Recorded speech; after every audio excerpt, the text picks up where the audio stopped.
Hey everyone, I hope that you are doing well. We are making our way through 4th edition as though it were the latest edition of Dungeons & Dragons to be released. Looking at it from an eye for maybe you're coming from a prior edition of Dungeons & Dragons and how might this new edition look to you based on your experience, but also looking at it from the standpoint of a brand new player to Dungeons & Dragons and what does 4th edition have to offer them, having no experience with the game at all, and trying to look at it from both of those perspectives.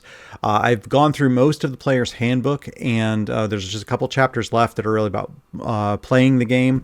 Got all the stuff about character creation there.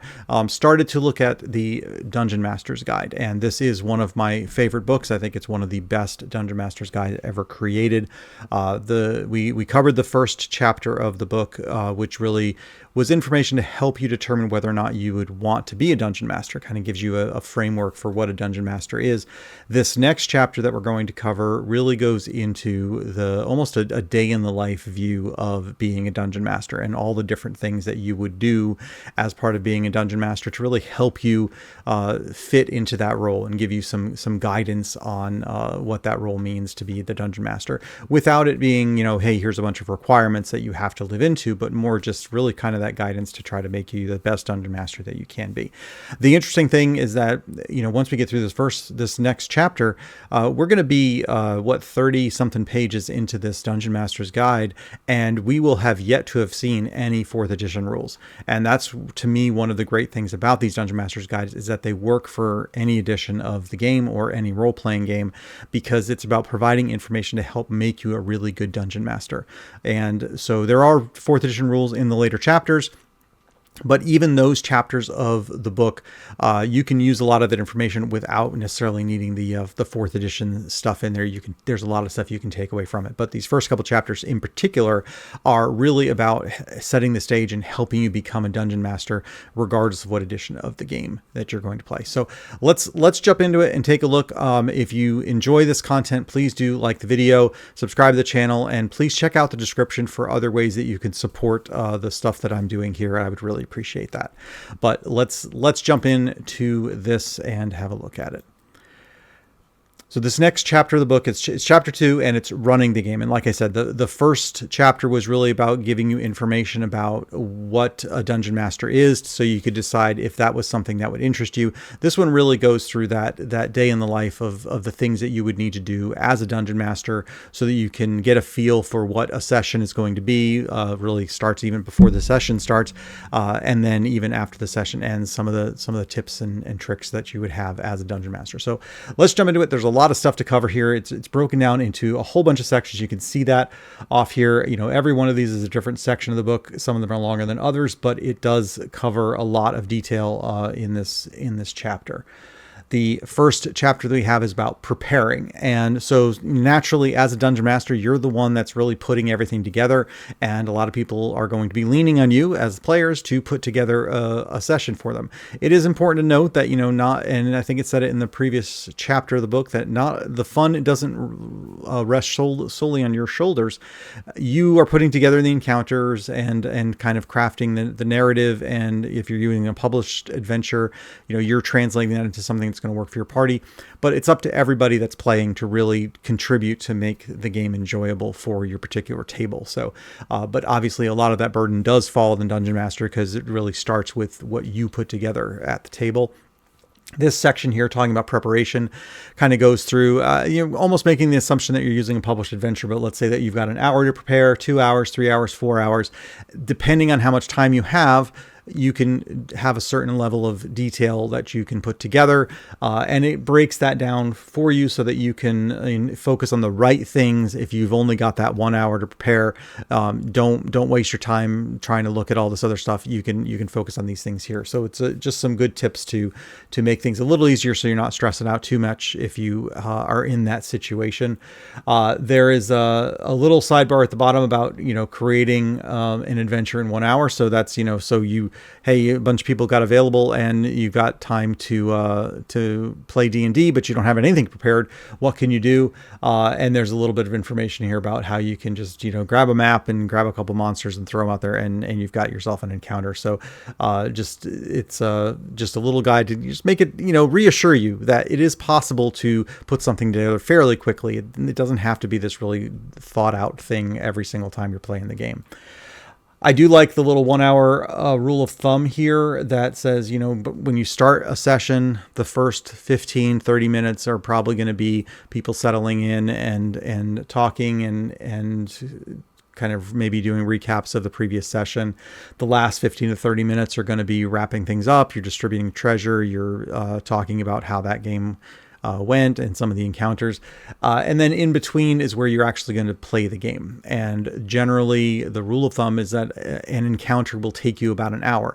Now, that's not just the encounter itself. That's the lead up for the encounter. So there might be some a little bit of exploration in there. There might be some conversations with an NPC, looking around a town or going into a dungeon.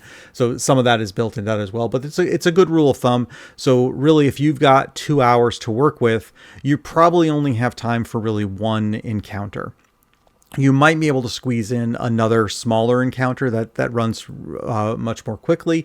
But, as your rule of thumb, when you're doing your preparation, an hour, a 2 hour session, you're going to have time for the normal setup and wrap up, and then squeeze one encounter in there. If you've got a 3 hour session, you could then add another encounter as, again, your rule of thumb to think about. So based on the amount of time you've got scheduled, that's really what you're looking at. I always make sure that I've got extra encounters planned so that if things go faster than I anticipated, I still have something else that I can put out there to keep it interesting.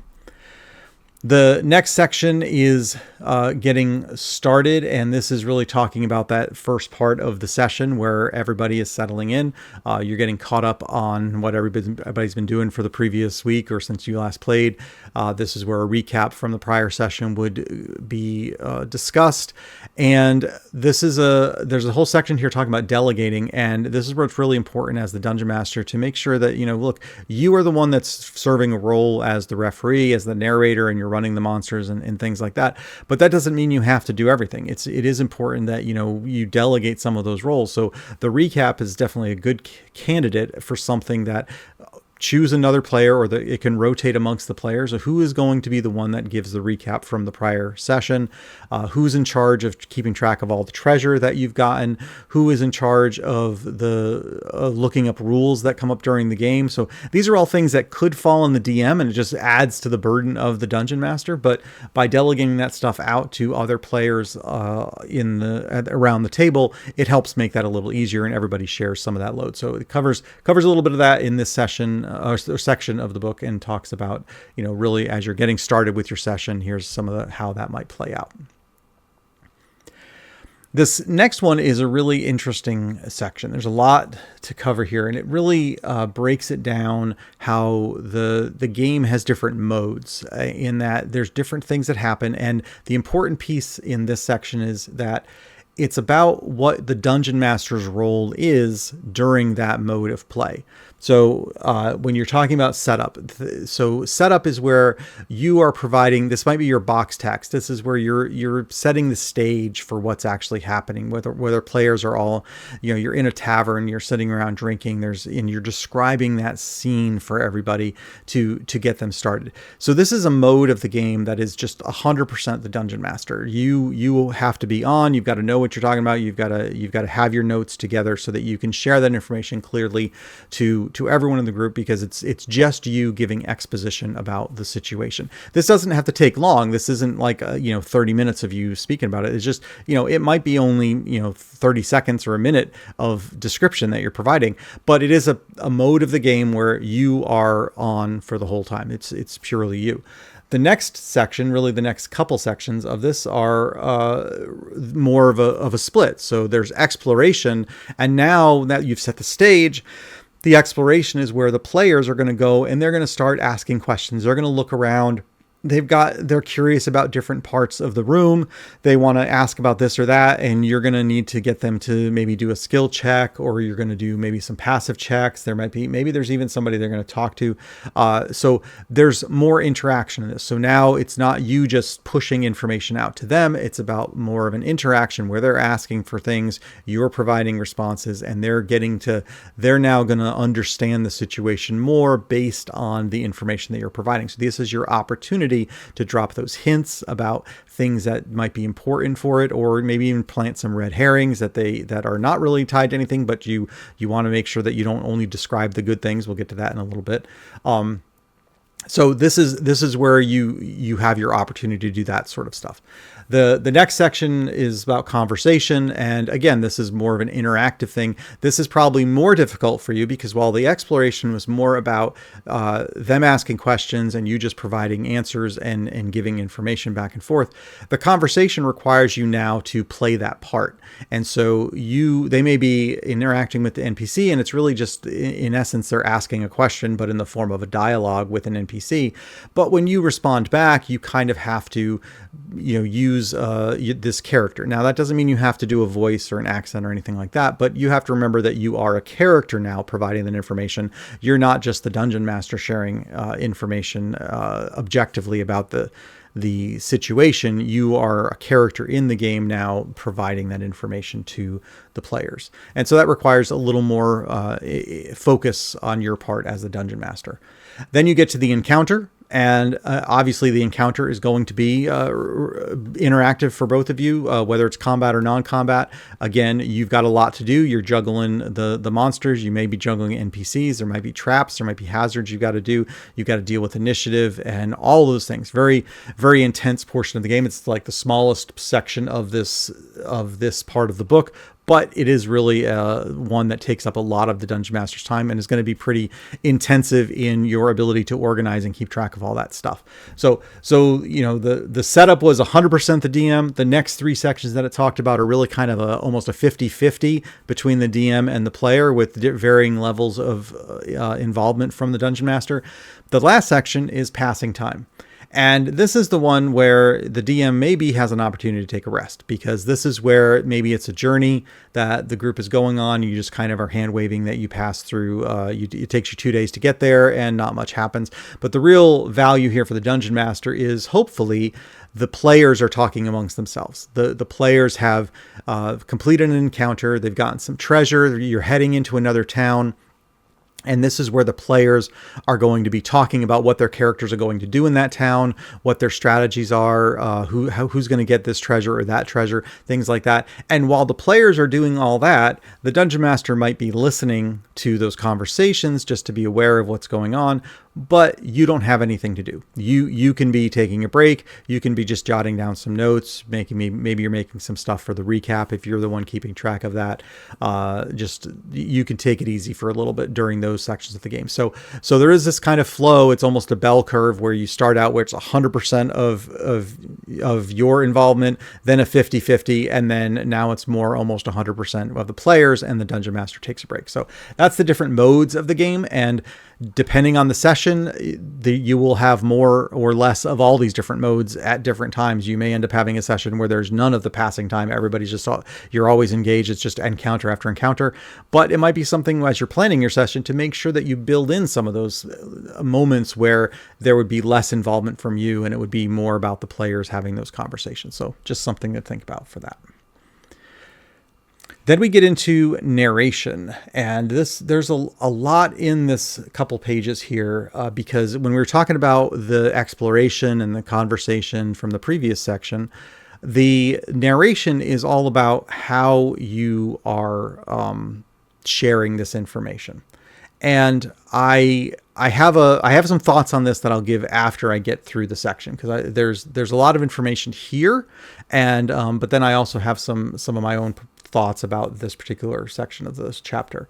And it talks about, it starts out with like brevity and about how you want to make sure that you don't spend 30 minutes describing the situation. You want to give just enough to get everybody started and, maybe highlight a couple of the important things in the room, but don't only highlight the important things, highlight some other things. Maybe there's there's a bowl with some water in it on the desk. You describe, and maybe it's just a bowl of water and it's nothing more than that, but maybe, next to it is a candle that's been burning for some time and it's just about done.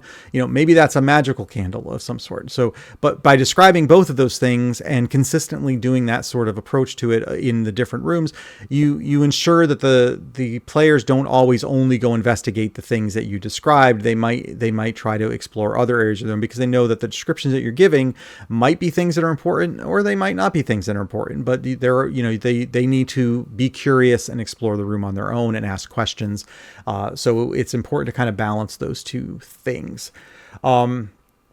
The next part talks about atmosphere. This is really important, is that it's really common to just simply show what they see. There's a desk, there's a bookcase, there's lab equipment, whatever it is. But you want to use all the senses. You want, what is it? What's the temperature? What does it smell like? What does it feel like in this room? There's a chill that goes through this room. You could even, there's the air tastes foul, something like that.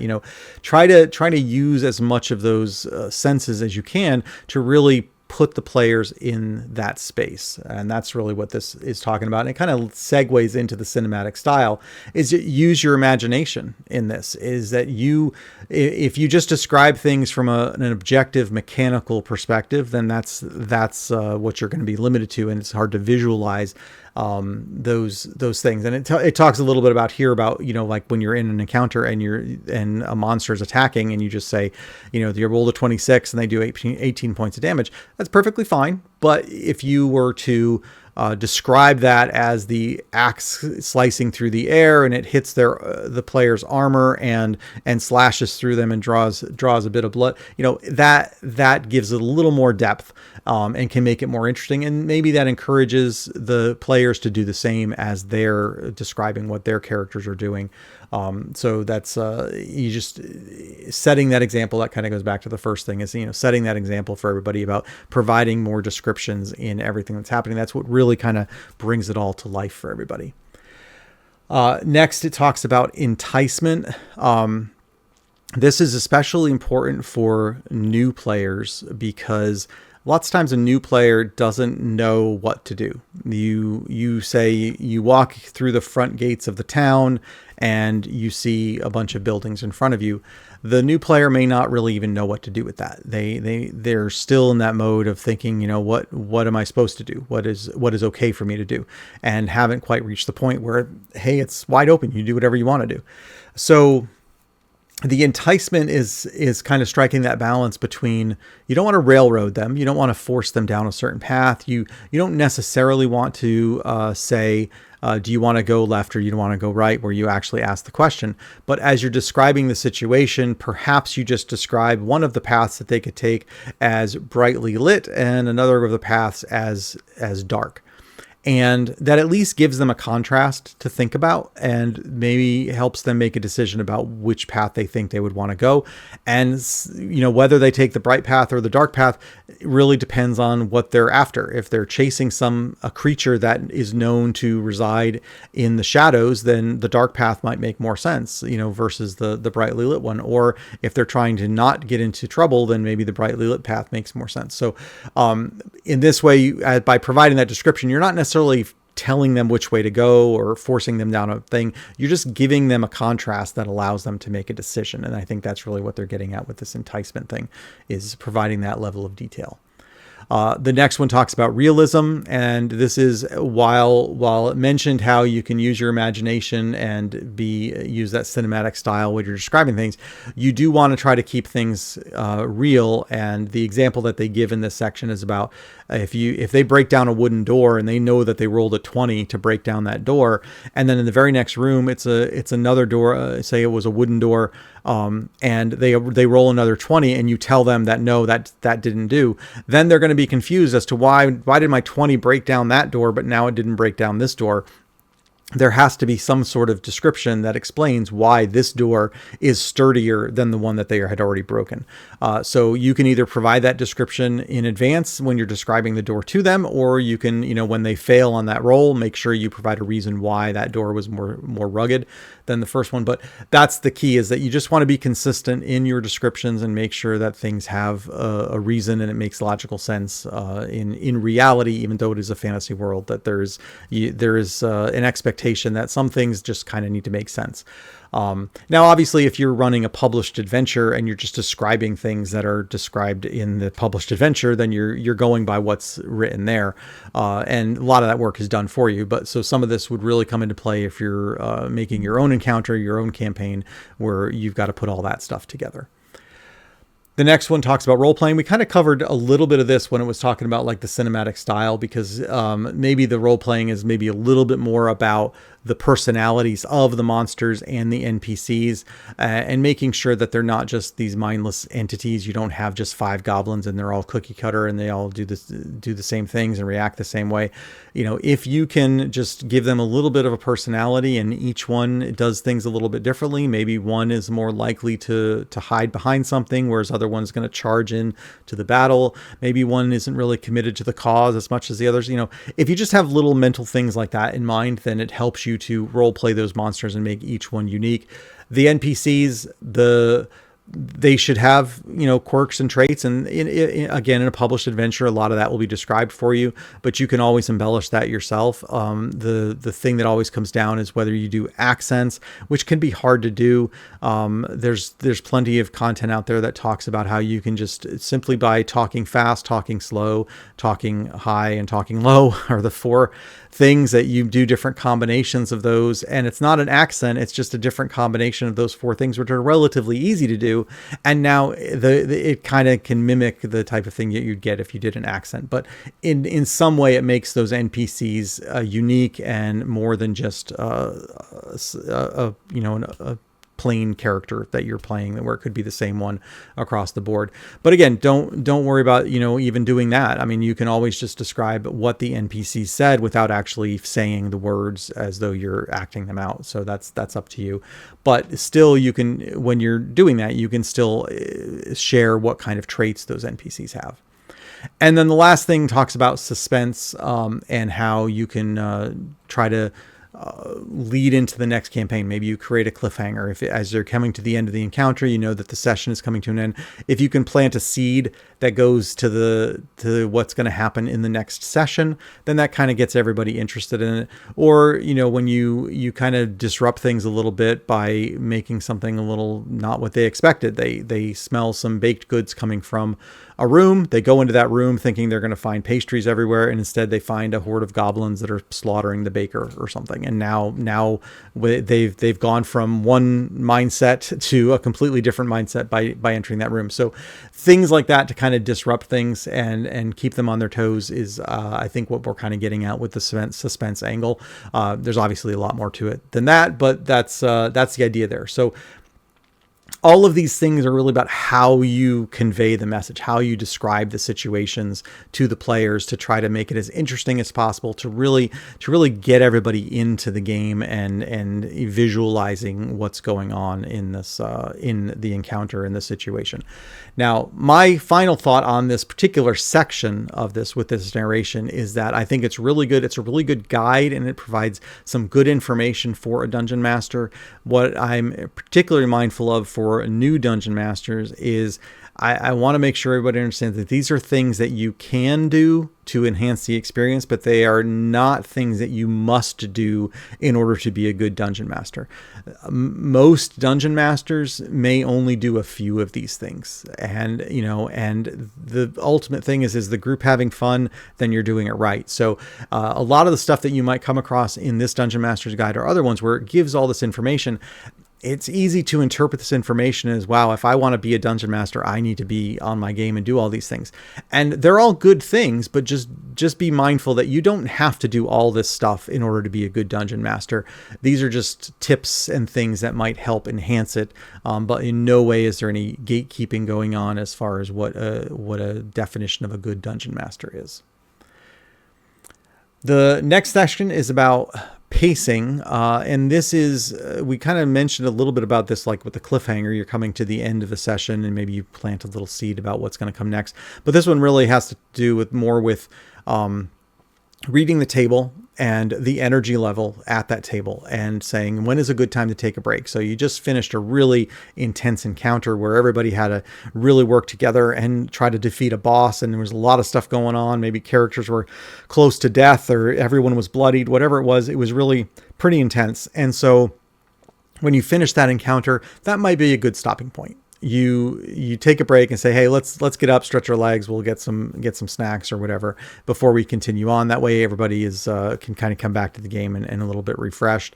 Depending on where you are in the session, maybe that's a good time to just stop entirely and say, all right, we were supposed to go 2 hours, it's been an hour and a half, but that was a really intense session. Why don't we go ahead and wrap it up there and we'll pick this up again next time.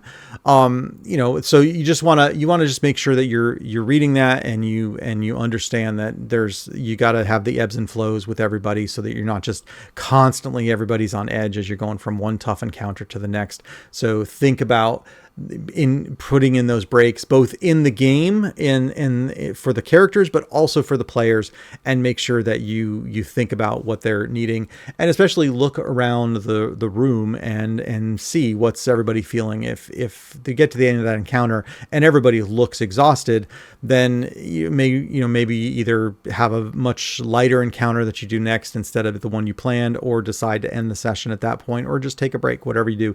But just understand where everybody is and try to be flexible and work around what the players are needing at any given time. The next section covers props, and this is pretty straightforward. The first two are battle maps and miniatures, which obviously are a big part of 4th edition and other editions of the game as well, but definitely the tactical combat for 4th edition makes them really important. And if you're playing at a table, physical table, people having the maps and minis important. If you're playing a Roll20, having the maps and the virtual minis in those areas are good. I say Roll20, I mean any virtual tabletop. It also mentions, like music, having some music going can be helpful. There's a couple, things with music is that sometimes people go through the trouble of actually putting together different types of music depending on what's going on. So you've got exploration music and you've got combat music and you've got social interaction music, whatever it is, and they play different music depending on the situation. That's really hard to do, and it's really hard to have those different playlists handy for the different situations. In most cases, when I've been playing games where there's been music, it's just been a kind of ambient music in the background. It's kind of a generic type of music just to kind of have something going on in the background. Whatever works for you, or no music at all, completely your call, and whatever works for your table. The handouts, there's a lot of different options for handouts, and definitely having something tactile if you're playing in person can be really good. Even if you're playing on a virtual tabletop, just being able to share like a document with an image of a map or a message or something can be really helpful. So, an NPC slips them a note. If you actually had a note that you could share, that would be really good. And those are relatively easy. You go into Word or something and you just choose some interesting font, make it really big so it's easy to read, and then you've got now this note that you can share. And having an actual note that they can read and pass amongst each other can really make a difference in getting everybody engaged in the game. It's difficult when you're talking about maps and things that might have require images, because if you're not an artist and you don't have the ability to make those sorts of things, it can be hard to find that sort of stuff. Published Adventures will have some artwork that you can use that would fit perfectly. Otherwise, it might be kind of difficult. But don't worry about, maybe you find a piece of artwork or a map or something online, and you have to adjust the adventure a little bit to fit that, and that's okay. AI is perfectly fine too to help you draw something that you need for your personal games. I mean, go ahead and do that. Whatever works for you. Or if it's not something that you want to even mess with, then don't worry about that either. But the point of this section is really about engaging everybody in the session, and props, various types of props can really help to pull everybody in and make it more enjoyable. Next, another big section here talking about dispensing information, and there's a lot of stuff on here. We talked before about narration and how you describe things. This one is about the level of detail that you give to the players, and making sure that you are. How do they get what pieces of information, what pieces, and in the sense that what information would they get versus what information do they have to work for, and how do you communicate that to them? So this is challenging because players are notoriously unobservant, and I will have cases where I give what I think is way too much information and they completely ignore it and then just go into the next room. And then other cases I describe not much of anything and they decide to spend an hour exploring every nook and cranny of the room. So it goes both ways. So no matter what, don't worry about it. You'll probably never win at this game of trying to find the right balance of exactly what to give. The couple things that it mentions here is, so your passive skill checks. So, when players walk into a room, they've got passive insight, they've got passive perception. These are now, or maybe we got some 4th edition rules in here. Actually, after all, it doesn't go too much into depth in it, and these are things that are common in other editions of the game as well. But those passive skills would help you determine what information those players would get, those characters would get. This is where I would use the whisper feature in like Roll20 to share information with the player to that's just for their character, because if they have the passive perception level that is enough to learn about a piece of information, but the other characters are not, then you can just share that information with that one player, and they can decide whether to share that with something else. And in most cases they may, but there may be pieces of information that they are aware of that it might benefit them to not share that with everybody. So that's an option that you have. There's always group checks where people are helping each other. Then you get into actual like knowledge checks where you ask somebody for to do a check, do a religion check, do an arcana check, and depending on what they roll will determine what they actually understand about that.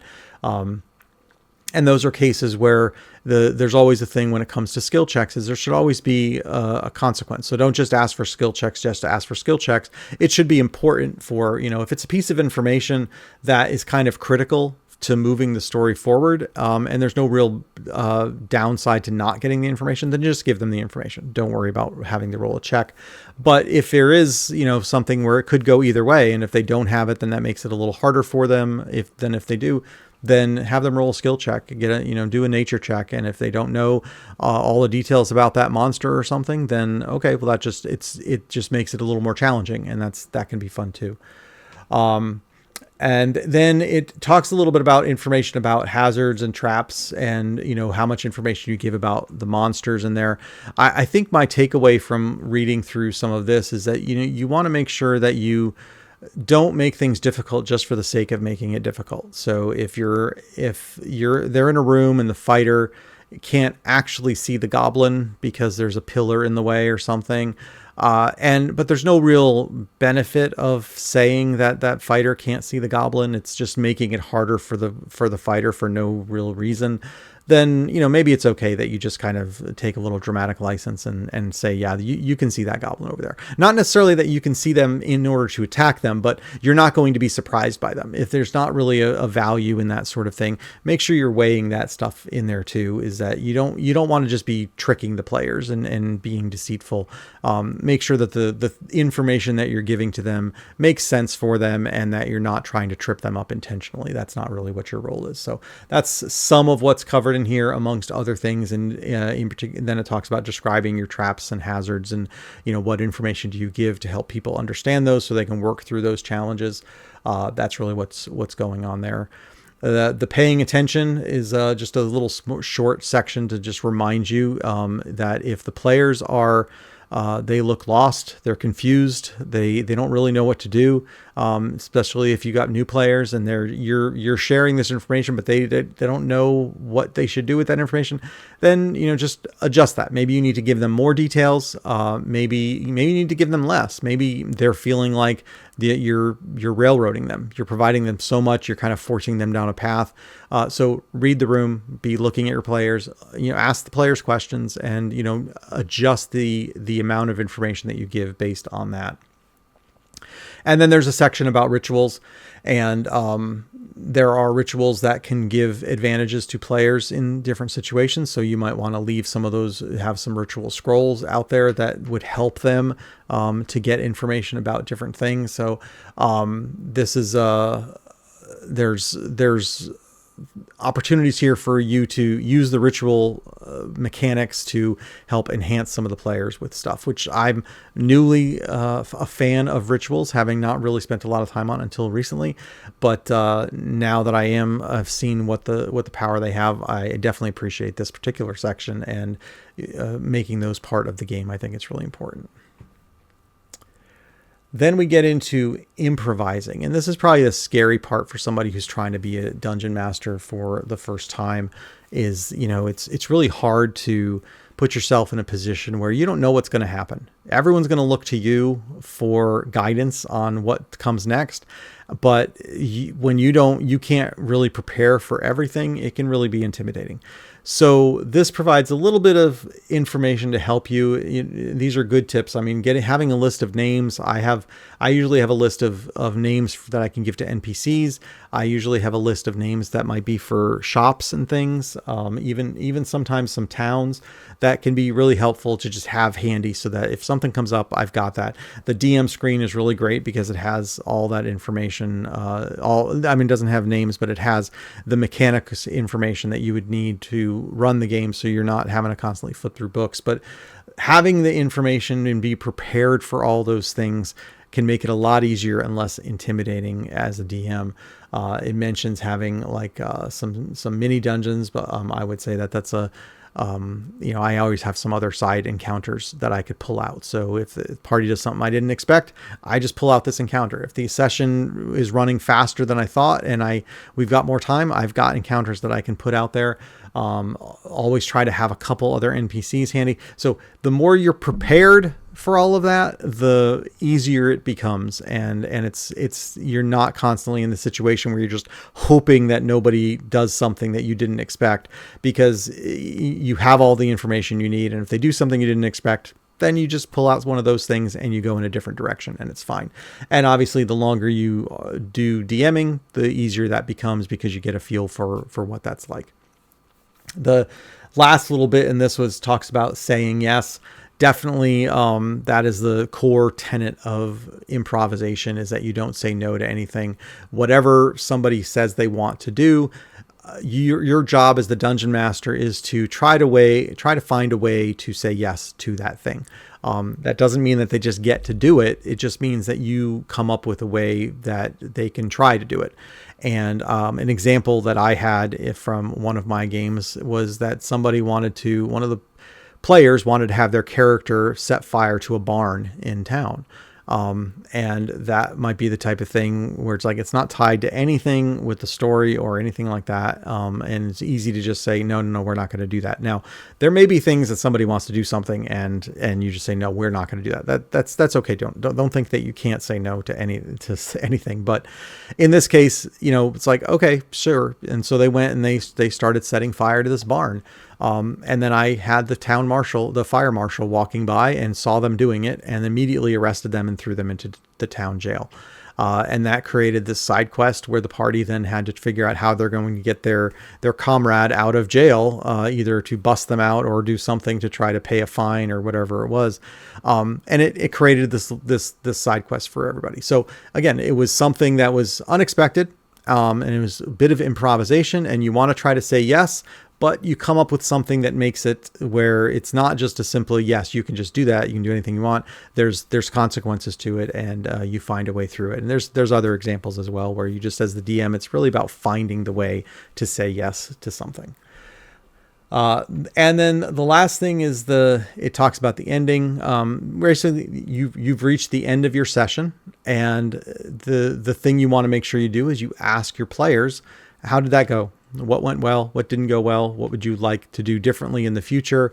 And you just use that feedback to try to improve as a dungeon master, to try to adjust the game. Maybe there's some aspects of the game that they're not enjoying as much as others. So make sure you get that feedback and use that to help you make a better experience for everybody.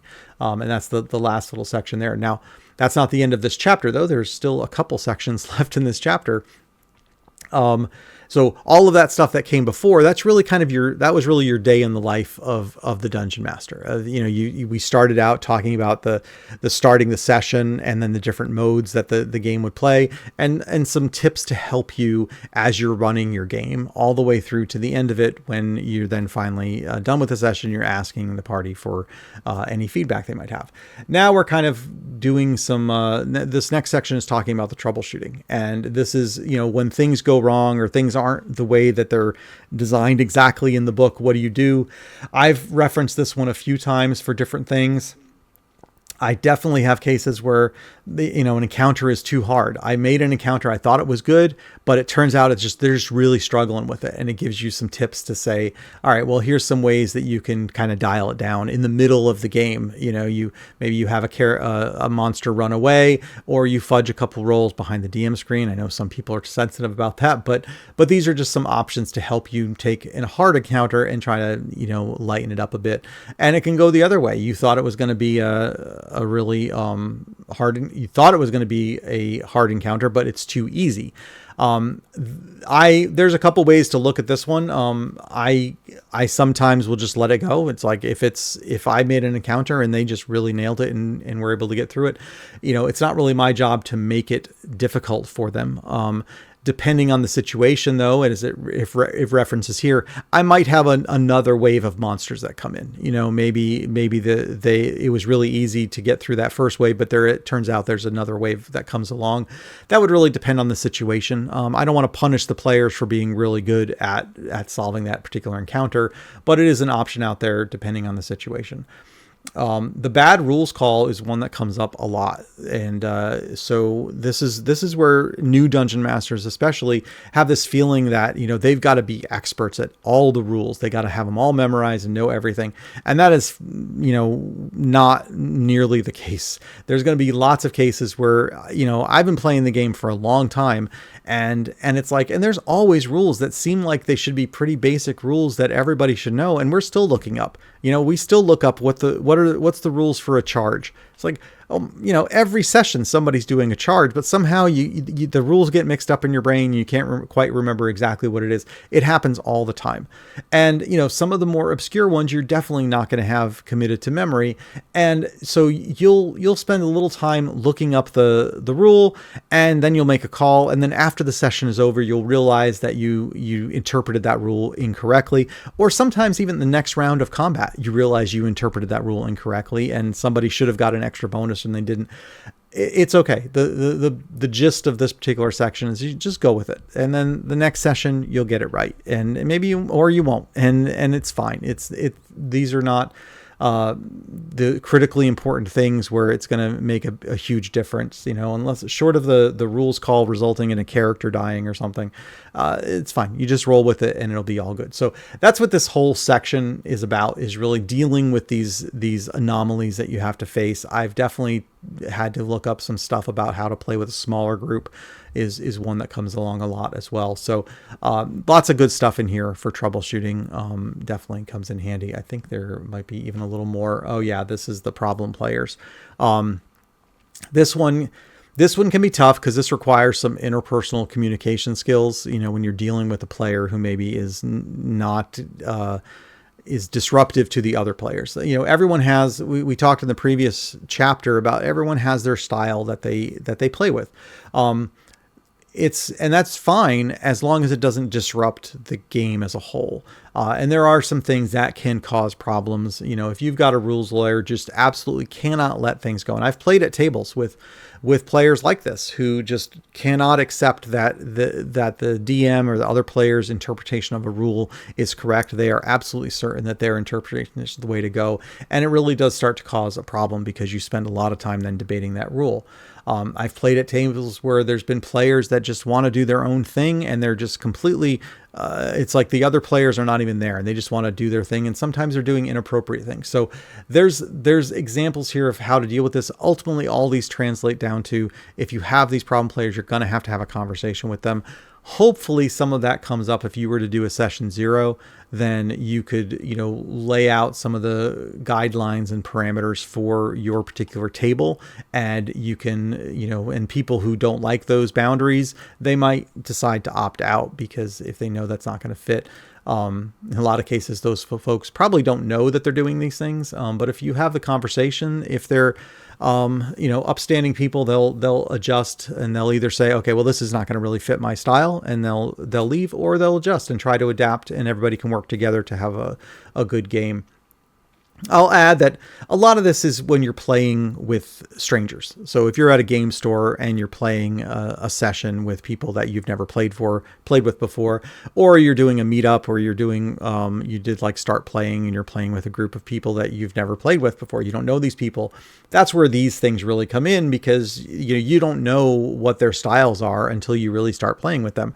If you're playing with a group of friends that you've known forever, even if you've never played D&D before, but you know these people, then you probably know their personalities anyway, and this kind of stuff is less likely to come up. But it definitely does come up when you're playing with a group of people that you don't really know or you haven't played with before.